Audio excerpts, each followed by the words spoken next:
Well, hey guys, welcome back and welcome to our new series called Origin Story. And you might be hearing Origin Story and wondering what on earth could we be talking about? And I think it's pretty simple. You see, in today's world, we are completely surrounded with just the stories of heroes. And I think so many of us have grown up just hearing over and over again all these incredible stories and watching these amazing movies of heroes stepping out boldly and changing the world, especially the incredible Marvel universe, which honestly I can get super overwhelmed with all these stories and the fact that they're able to tie them all in together. But I believe that each and every one of you can look to at least one or two stories that truly impacted you since you were a kid. The kind of stories where when you watched it, you just wish, if I could do that, if I could do something like that, that would be amazing. There's two big things I can think of when I was a kid. One, more than anything, I wanted to save a country like Mulan. If I could do that, I felt like I would have lived a cool life. I would have done something awesome if I could save a country. But there's another one. I don't know if you guys have ever seen this movie, but it was called The Extremely Goofy Movie. And what happened in this movie is Goofy had a son and he went to college and his name was Max. But there's this one scene, Max was a skateboarder, and there's one scene in the movie where he's kind of skateboarding down a hill and there's these two guys carrying a couch in front of him as he's skateboarding. And so what he does is his skateboard goes under the couch and he jumps over it and back onto his skateboard and keeps going. And even though that was a cartoon, I remember watching that when I was a kid and thinking that it was the coolest thing I'd ever seen. And I thought about that a lot when I was little. If I could do something as cool as that, as cool and as graceful and as just amazing as Max jumping over this couch while skateboarding, I would have lived. I would have lived a good life. And we all look at superhero stories and see things that we wish we could accomplish, things that we wish we could strive for. But each and every hero has an origin story. And the thing is, each and every one of us has an origin story.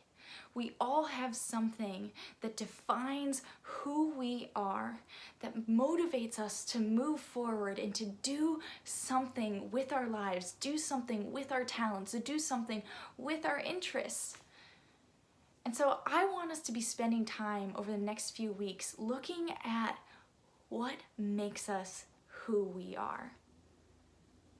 What defines us? More importantly, how do we define ourselves? And I think more often than not, we can be our own harshest critic. But I want to start this series by going back to the very beginning of each and every one of our origin stories. And that is Genesis.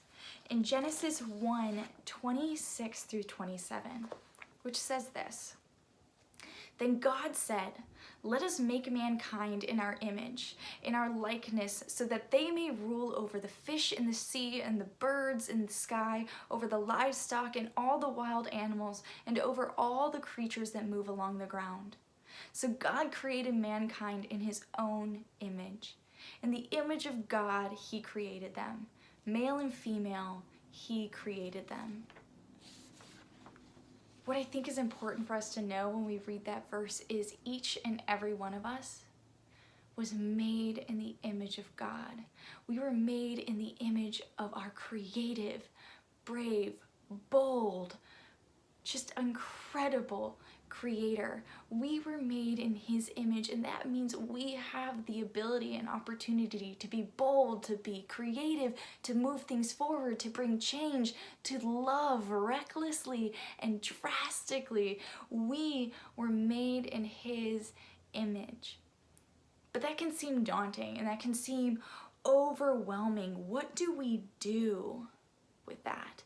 What do we do with feeling like we have to live up to God's image? How on earth can we compete with our Creator?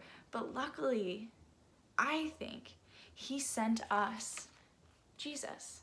And we see this, and it's explained to us clearly in Colossians 1:15-17, what it means for us to have Jesus when we are created in the image of God. And this is what it says.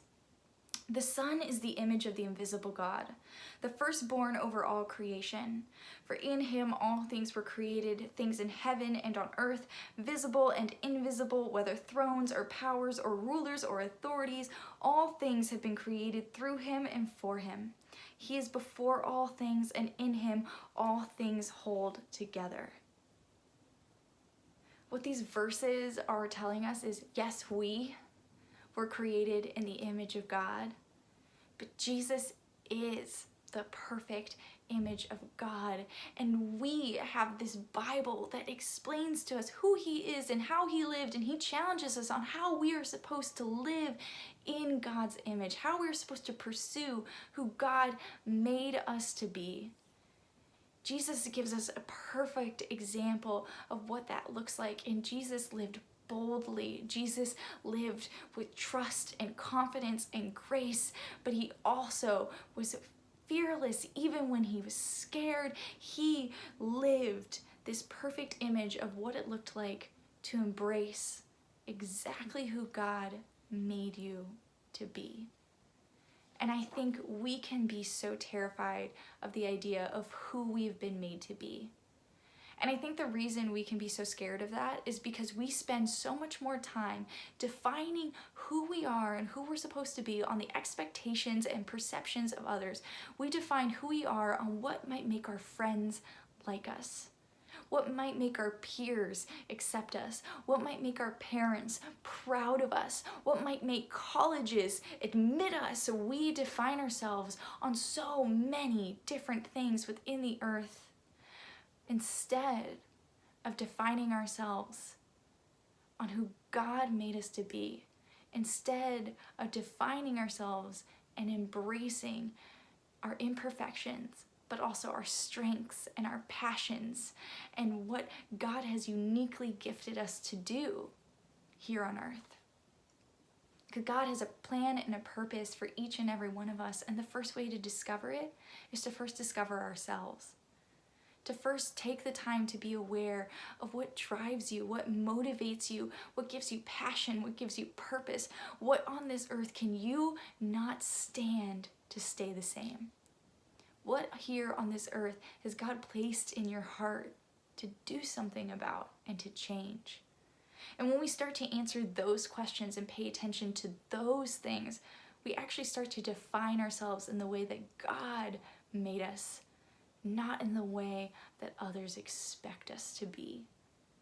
And I think that's so important. And I think that's so important for us to focus on in this series. And I think that's also an important lesson that each and every superhero teaches us. And they teach us this because if you look at every single hero, every single Marvel movie or DC movie or Disney movie, any of those movies, there's one common battle that every single hero has to overcome, that even we have to overcome. And that's the battle to accept exactly who you are and use who you are, who you've been made to be, strengths and weaknesses, fears and courage, it all, to make the world a better place. To stand for something, to step out boldly and confidently and say, here I am, what can I do to make a difference? Here I am, what can I do to make things better?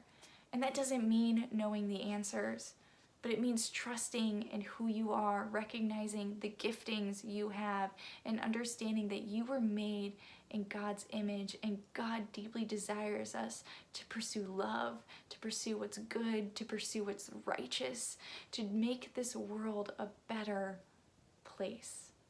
And Jesus gives us such a good example of what that looks like.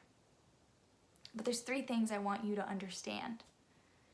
Like every hero, we have a mission. And God gives us that mission, and that biggest mission is that we need to love. to love the Lord your God with all your heart, with all your soul, with all your mind, and with all your strength, and to love your neighbor as yourself. And when you hear that mission, when you hear that call, you need to then look at yourself and see how God has wired you and God has made you to pursue a specific mission in your life, to pursue a specific way to share God's love, to love others well, and to make this world a better place. And the thing is you are going to have so many different opportunities to make this world a better place in your life. You're going to have so many different missions. And the best way to go after each and every one of these things is to be aware of what you are capable of. And to do that, you need to honestly look at yourself and look at your origin story and say, this is what I have to bring to the table. What do you want me to do with it, God? Where do you need me to be? So I want you to know those two things. And then lastly, when you do step out in that, when you do embrace who you are, you have the potential and the opportunity to benefit so many others. Boldly and confidently living in who God has created you to be has the power to change others' lives as well. And you have no idea how many people you can influence by just being comfortable in your calling and who you are and where you come from and what God calls you to do. And that doesn't mean we never have to doubt or falter or be scared, but to still be willing to step out. So I want us to be focusing on in this series, and I want you to be focusing on in small group today. How do you view yourself? Do you view yourself as someone who's created in the image of God? Or do you view yourself through the perception and expectations of others? And if you do view yourself through those expectations, what expectations are you holding to yourself? What expectations do you feel like are suffocating and just slowly pushing down who you truly are? Because you feel like who you truly are won't be accepted, won't be allowed, won't be useful. How are you pushing that person down to be somebody else? And I want you to be really struggling with that idea of who has God made me to be and who am I forcing myself to be? And then I want you to think, if you truly are embracing who God has made you to be, what's one thing you specifically can be doing to step out boldly and make this world a little bit better? So that's what I want you to talk about in small group. Are you trying to live in God's image? Are you trying to live in the image that others have created for you? And whichever one you are, I want you to challenge yourself to think of one way to step out boldly and make this world a little bit better with who God has created you to be. All right, guys, that's week 1 of Origin Story, and we're going to start back again next week, and just hang on for announcements. Bye.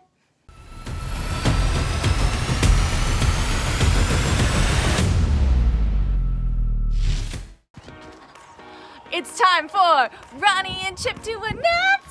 Yaha! Woo-hoo-hoo! All right, guys, we have 2 simple announcements for you this week. The first is, if you haven't noticed, we kicked it off this Sunday.